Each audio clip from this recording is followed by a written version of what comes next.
ภายแน่ที่มากินหมกหน่อไม้มามื้อนี้สิพามาเฮ็ดหมกหน่อไม้ใส่ซีนหมูใส่กะทิมะพร้าวหันนะก่อนอื่นมื้อนี้ก็ข้างหม้อต้มหน่อไม้เนาะต้มให้มันจืดๆเลยเด้อหลังจากนั้นก็เอาส้อมนี่เนาะมาขูดหน่อไม้ให้มันเป็นเส้นเป็นเส้นแบบนี้นะถ้าซอยเอาก็ได้อยู่แต่ว่าสำหรับข้อยแล้วขูดเอามันแซ่บกว่าแล้วก็เครื่องที่จะเอาไปใส่หมกหน่อไม้ก็มีใบขี้หูดมะเขือหัวสิงไคแล้วก็หอมแดงเนาะเอาไปตำให้มันมุนละเอียดเลย ส่วนเครื่องที่อยู่ในซามนี่ก็สิมีหน่อไม้เครื่องที่เฮาตำก่อนหน้านี้เนาะแล้วก็ข้าวเบื่อหมูบดผักกะแยงอันนี้จะเป็นผักกะแยงแช่แข็งเนาะมันก็เลยเป็นจังซั่นแล้วก็หอมบัวส่วนเครื่องปรุงนี่สามารถปรุงได้ตามใจเด้อแต่ว่ามื้อนี้ข้อยสิปรุงแต่คะนอร์กับน้ำปลา2อย่างเท่านั้นเนาะถ้ามันไผมักปลาแดกแป้งนัวอิหยังก็สามารถปรุงได้เด้ออันนี้ข้อยกินแบบจางๆหั้นนะเพราะว่า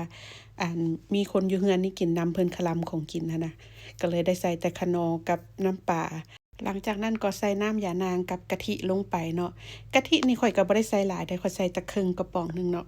ย่านมันหลายเกินไปมันสิมันโพดหั้นน่ะหลังจากนั้นก็คนส่วนผสมทุกอย่างให้เข้ากันดีเนาะแล้วก็เอามาห่อ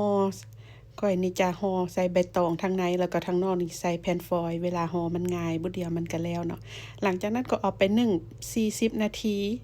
หลังจาก40นาทีผ่านไปก็จะได้หมกหน่อไม้หอมๆหอมกะทิหอมผักกะแยง